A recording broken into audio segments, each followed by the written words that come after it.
शक्ति पराशक्ति। तुम्हारी भूख मिटनी हो तो तुम्हें ही खाना पड़ेगा। तुम्हें प्यास लगे तो तुम्हें ही पानी पीना पड़ेगा। तुम्हारे कर्म दोषों को तुम्हें ही झेल कर समाप्त करना होगा। कोई कानून तुम्हारी रक्षा नहीं कर सकती। स्वयं की सुरक्षा अपने आप करने के लिए आत्मा आवश्यक है। उसके लिए मेरी कृपा ज़रूरी है। ओम शक्ति पराशक्ति। ओम शक्ति। माँ आदि पराशक्ति के अवतार और हमारे समक्ष चलते फिरते देवता दिव्य श्री बंगारू अडिगलार के जीवन काल के समय ही हमारा भी जीना एक अहोभाग्य है। माता के मनुष्य रूपी गुरु श्री का दर्शन करने और उनकी वाणी सुनने के लिए लाखों लाख भक्त शक्तिगण मंदिर में आते हैं। हर एक की जीवनी में अम्मा ने एक ना एक चमत्कार घटित करवाया है और करवा भी रही है। यह स्वप्न अवस्था में भी हो सकता है और जागृत अवस्था में भी हो सकता है। पंचभूत तत्वों के माध्यम से भी हो सकता है और मनुष्य रूप के माध्यम से भी घटित हो सकता है। इन सब को लिखित रूप में प्रस्तुत करना यहाँ संभव नहीं।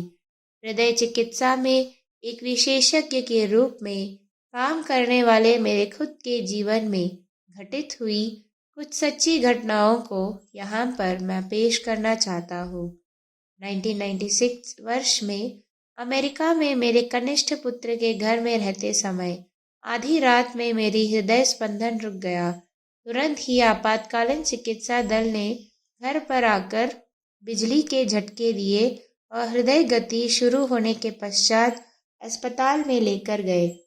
नाड़ी के स्पंदन रहने के बावजूद याददाश्त वापस नहीं लौटी और कुछ दिनों तक प्रगाढ़ बेहोशी यानी निचेतनावस्था में था।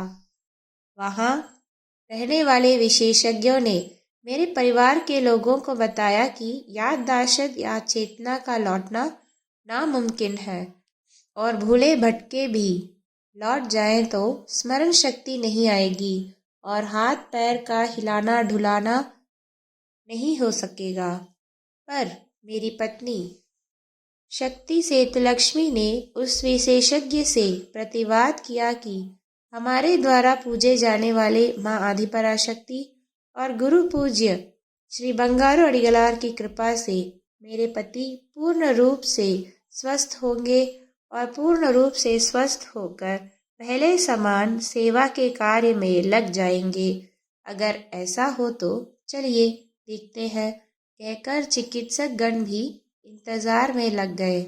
मेरी पत्नी ने गुरु की कृपा से परिपूर्ण रहने वाले गुरुवार के दिन सुबह मेरे सर पर हाथ रखकर मन ही मन गुरु के 108 मंत्रों का जाप करने के बाद जैसे ही मेरे पुत्र ने पिताजी कहकर पुकार लगाई, मैंने आंखें खोल दी। चेतना भी लौटी, स्मरण शक्ति भी लौटी, शरीर सामान्य अवस्था में आ गया। चिकित्सकों को इस पर भरोसा नहीं हो रहा था और उन लोगों ने मुझे हाथ पैर ढुलवाकर कई बार परीक्षण चक्र चलाया। सब कुछ ठीक ठाक था। उन लोगों के आश्चर्य की सीमा नहीं रही और उसके बाद कहा कि यह सब चमत्कार ही है। आपके बोले अनुसार आपके द्वारा पूजे जाने वाले देव निश्चय ही बहुत शक्तिशाली है। इसे हम समझ पा रहे हैं। इसके बाद हृदय में दूसरी कोई दिक्कत न आए, इस कारण से मेरे हृदय में पेसमेकर रोपित किया गया। अम्मा की कृपा से आज तक एक साधारण मनुष्य का जीवन जीकर अम्मा के यहाँ चिकित्सा सेवा में लोगों की सेवा में लगा हुआ हूँ। सन 2000 में गुरु की उत्तरी अमेरिका की विजय यात्रा में भाग लेने का अवसर मुझे मिला। मैं और मेरी पत्नी दोनों वहां पहुंचे। अमेरिका में चल रहे शक्तिपीठ में झंडोत्तोलन समारोह विस्तृत रूप से हवन वगैरह के साथ संपन्न हुआ। अमेरिका और बेंगलुरु के बीच काम से आते जाते रहने वाले मेरे पुत्र डॉक्टर आनंद ने भी इसमें भाग लिया और फिर कैलिफोर्निया यानी अपने कार्यस्थल को लौट गया। उधर वह तीव्र ज्वर से बाधित हुआ। यह समाचार पाकर गुरु से आज्ञा लेकर हम आनंद के रहने वाले स्थान में जाकर उसकी सेवा में लगे रहे। ज्वर उतरने के बाद 4-5 दिन पश्चात जब हम वाशिंगटन विमानस्थल में आकर उतर रहे थे तो वहाँ आनंद के यहाँ से समाचार पाया कि उसे हृदय में हुए दर्द के चलते अस्पताल में दाखिला कराया गया है। तुरंत ही गुरु श्री से संपर्क किया और मनौती रखी।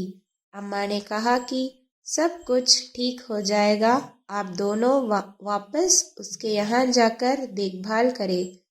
तुरंत हम कैलिफोर्निया जाकर बेटे के साथ चिकित्सालय में रहे। उसकी देखरेख करने वाले अमेरिकी हृदय विशेषज्ञ ने कहा कि आपके पुत्र को एक देवदूत ने ही इस चिकित्सालय में आने को बाध्य किया। हृदय गति बंद होते होते चिकित्सा दिए जाने के कारण आपके पुत्र के हृदय को कोई हानि नहीं पहुंची और बचाया जा सका। यह कहने की कोई ज़रूरत ही नहीं है कि चिकित्सक के द्वारा वर्णित वह देवदूत कोई और नहीं बल्कि हमारे गुरु रूपी अवतरित श्री बंगारू अडिगलार ही है। शरीर स्वस्थ होकर भारत लौटने के बाद गुरु को नमस्कृत होने के लिए आते वक्त अम्मा ने आनंद के पास कहा कि अब कोई तकलीफ नहीं होगी, पर तुम्हारे शरीर की देख रेख भी तुम्हारी ही जिम्मेवारी है। यह तुम्हें बताया गया है। हृदयाघात अगर बेंगलुरु में या हवाई जहाज में हुआ होता तो क्या होता? इतनी तीव्र और त्वरित चिकित्सा मिलना असंभव था। हृदयाघात होने वाले शुरुआती दौर में ही त्वरित चिकित्सा दे दिया जाए तो तुरंत बचा लिया जा सकता है और इस कारण ही इस समय को स्वर्णिम समय कहा जाता है। गुरु ने इसे बड़े ही सुंदरता से और सूक्ष्म रूप से हमें ज्ञात करवाया। शक्ति आनंद को अब सब पता चला कि अम्मा के अमेरिका में ही रहने के कारण ही उनसे संपर्क करने का अवसर मिला और उनके निर्देशन और आशीष के चलते ही इस भयंकर विपत्ति वाले स्थिति में भी बचाव हो सका और इसके साथ ही इन सबको सहजता से झेल पाने का मनोबल भी दिया। अम्मा की करुणा और महिमा अपरंपार है। गुरुवड़ी शरणम, तिरुवड़ी शरणम।